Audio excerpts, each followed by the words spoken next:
পাঁচটি কারণে স্ত্রীর প্রতি স্বামীর মহব্বত কমে যায়, আকর্ষণ কমে যায়। ওই স্ত্রীর প্রতি স্বামীর কোনো মহব্বত থাকে না, ভালোবাসা থাকে না, এবং তার সংসারটা জাহান্নাম মনে হবে, এবং এই পরিণতিটা আস্তে আস্তে ভয়ানক রূপ ধারণ করে বা ডিভোর্স পর্যন্ত চলে যায়। এজন্য মা বোনেরা খুব সাবধান, এই পাঁচটি অভ্যাস আপনার জীবনে থাকলে আজ থেকে আপনি পরিত্যাগ করুন। প্রথম নম্বরে, স্বামীর মুখে মুখে তর্ক করবেন না।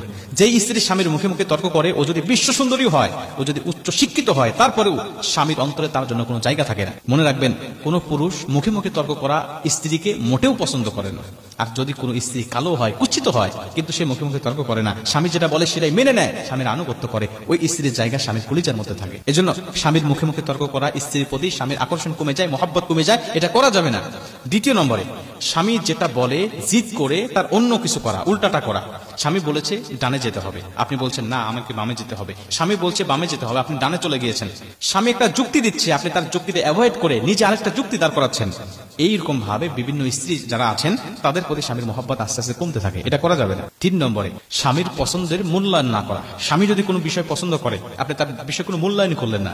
আপনার জন্য একটা পোশাক নিয়ে আসছে, সে পছন্দ করে, আপনি বলছেন ধরু কি পোশাক নিয়ে আসছো, এটা কি কোনো মানুষ পরে? আপনি এমন কোনো স্ত্রী আছে যারা স্বামীর বিষয় পছন্দ করা বিষয়গুলো, একটা পোশাক নিয়ে আসছে, ও আর ফেরত দিতে বাধ্য করেছে, না এটা ফেরত দাও, অন্য একটা বিষয় নিয়ে আসো, ওই কালার আমার পছন্দ, ওই কালারটা নিয়ে আসো। স্বামী জীবনে আর কোনোদিন তার জন্য পছন্দ করে কোনো পোশাক নিয়ে আসবে না, এবং তার প্রতি মহব্বত আস্তে আস্তে কমতে থাকবে। স্বামী পছন্দ করে একটি খাবার, আপনি কোনোদিন তার পছন্দ মতো খাবার রান্না করলেন না, নিজের যেটা ভালো লাগে আপনি সেটা রান্না করে খাওয়াচ্ছেন। স্বামী বলে একটা বিষয় রান্না করার জন্য, আপনি সেটা করেন না। ওই স্ত্রীর প্রতি স্বামীর মহব্বত থাকে না, ভালোবাসা থাকে না, মহব্বত থাকে না, এটা আস্তে আস্তে কমে যায়।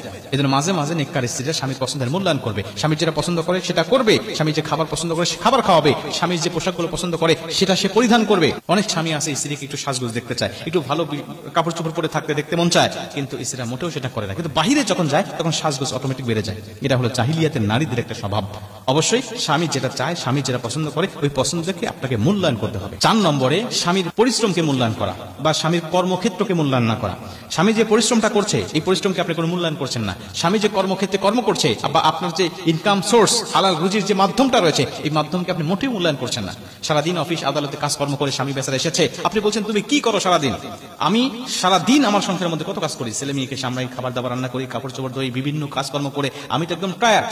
স্বামী অফিস থেকে এসে কিছু কাজ আপনাকে অর্ডার করেছে, আপনি সেটা না করে তার কর্মক্ষেত্র তুলে তুলে আপনার গালিগালাজ করা শুরু করলেন বা খোঁটা দেওয়া শুরু করলেন যে তুমি কি করো আমার বাসায় এসে, তুমি আবারও আমাকে বিভিন্ন ভাবে তুমি আমাকে প্রেশার ক্রিয়েট করো। এভাবে আপনারা স্বামী কর্মক্ষেত্রকে কখনো অমূল্যায়ন করবেন না, মূল্যায়ন করা শেখেন। যদি অমূল্যায়ন করেন তখন তার আস্তে আস্তে মনটা নষ্ট হয়ে যাবে, এক পর্যায়ে আপনার প্রতি তার মহব্বতের ভালোবাসা থাকবে না। এবং 5 নম্বরে, স্বামীর মতামতের বাহিরে কোনো কাজকর্ম করা। স্বামী একটা মত দিয়েছে, আপনি সেই মতামতের বাহিরে চলে গিয়েছেন।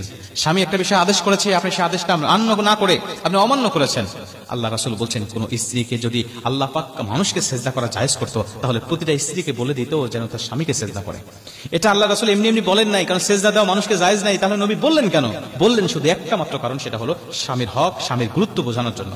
এই জন্য মা বোনেরা কখনো স্বামীর সাথে বেয়াদবি করবেন না, কারণ প্রতিটা নারীকে কিয়ামতের ময়দানে নামাজের পরে আরেকটা বিষয় জিজ্ঞাসাবাদ করা হবে, সেটা হলো স্বামীর হক। স্বামীর হক যদি তার ঠিক থাকে, নামাজ যদি ঠিক থাকে, আনুষঙ্গিক আমল যদি ঠিক থাকে, ওকে কেউ জান্নাত ঠেকাতে পারবেন না। ও বান্দি সরাসরি আল্লাহর জান্নাতে যাবে।